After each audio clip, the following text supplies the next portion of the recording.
নমস্কার বন্ধুরা, welcome to sports with Souvik. আজ কথা বলবো কাল বাংলাদেশের বাঘদেরকে বিড়াল বানিয়ে হারালো টিম ইন্ডিয়া। প্রতি বছরের ন্যায় এবছর এশিয়া কাপে বাংলাদেশকে হারালো টিম ইন্ডিয়া। এবং বাংলাদেশ খেলার আগে যে বাঘের মতো গর্জন করে, খেলার পরে তা কিন্তু বিড়ালে পরিণত হয়। তো কাল কেমন পারফরমেন্স করলো টিম ইন্ডিয়া, সেই নিয়েই আজকের ভিডিওতে কথা বলবো। প্রথমে ভারতীয় ইনিংসের কথা বলি। অভিষেক শর্মার দুর্দান্ত ব্যাটিং দেখে মাঠে উপস্থিত সবাই কিন্তু খুবই আনন্দ করছিল। মাত্র 37 বলে 75 রান, 6টি চার, 5টি বিশাল ছয়। তার ইনিংস ভারতকে পাওয়ার প্লেতে দুর্দান্ত শুরুয়াত এনে দেয়। শুভমান গিল 29 রানে ফেরেন। মাঝে ব্যাটিং অর্ডারে চমক 3 নম্বরে আসেন শিবম দুবে, কিন্তু তিনি রান করতে পারেননি। জানি না গৌতম গম্ভীরের ডিসিশান নাকি সূর্য কুমার যাদবের ডিসিশান যে হঠাৎ 3 নম্বরে শিবম দুবেকে পাঠিয়ে দিল, এবং শিবম দুবে কিন্তু একদম ফ্লপ খেললো। তারপর ব্যাটে আসে সূর্য কুমার যাদব, সেও বেশি কিছু করতে পারে না। তিলক বর্মাও দ্রুত আউট হন। শেষ দিকে হার্দিক পান্ডিয়া 29 বলে ঝোড়ো 38 রান তুলে নেন।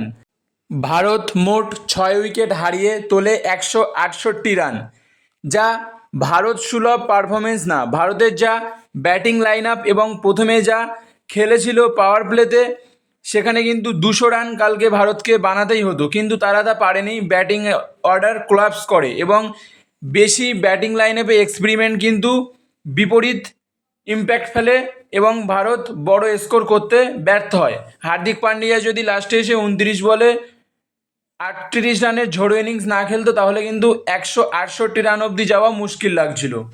তারপর বলি বাংলাদেশের বলারদের মধ্যে রিশাদ হোসেন 2 উইকেট নেন, সঙ্গে দুর্দান্ত ফিল্ডিংও করেন। অভিষেক শর্মা মাঝপথে রান আউট হন, যা ভারতের একটি বড় ইনিংসের মাঝখানে বাধা হয়ে ওঠে। এরপর বাংলাদেশের ইনিংস সম্পর্কে যদি বলি, তাহলে কিন্তু সাইফ হাসান ছিলেন একমাত্র উল্লেখযোগ্য ব্যাটার। যতক্ষণ তিনি ছিলেন মনে হচ্ছিল লড়াই করছেন এবং সে জেতার জন্য খেলছে।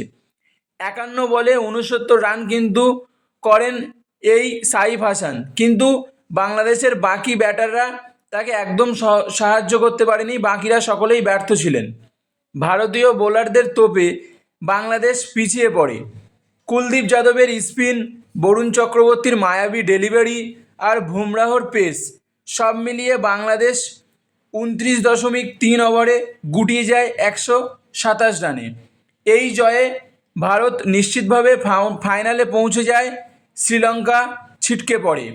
বাংলাদেশের কোচ বলেন ভারতকে যে কেউ হারাতে পারে, কিন্তু ব্যাটিং, বোলিং, ফিল্ডিংয়ে ভারতই পরিপক্কতা বেশি দেখালো। অবশ্য ভারতের একাধিক ক্যাচও পড়ে যায় এবং ফিল্ডিং নিয়ে যথেষ্ট আস্তে আস্তে চিন্তা বেড়ে যাচ্ছে, কারণ এরকম বাজে ফিল্ডিং আমরা টিম ইন্ডিয়াকে আগে কখনো করতে দেখিনি। ফাইনালের আগে তা নিয়ে কিন্তু চিন্তা হওয়াটা স্বাভাবিক।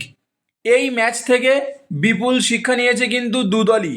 ভারতীয় প্লেয়ারদের ধৈর্য, স্পিনারদের দাপট আর অভিষেক শর্মার স্টার হওয়ার ইঙ্গিত, সব মিলিয়ে ম্যাচটা ছিল টান টান উত্তেজনায় ভরা। দর্শকরা যেমন আনন্দ পেয়েছেন, তেমনই বাংলাদেশের জন্য ছিল হতাশার বার্তা। শেষে বলবো, আগামী ম্যাচে বাংলাদেশ যদি দুর্দান্ত কামব্যাক করতে পারে, তাহলে আরও চমক অপেক্ষা করছে। ধন্যবাদ সবাইকে। ভিডিওটি ভালো লাগলে লাইক, শেয়ার করুন, সাবস্ক্রাইব করতে ভুলবেন না।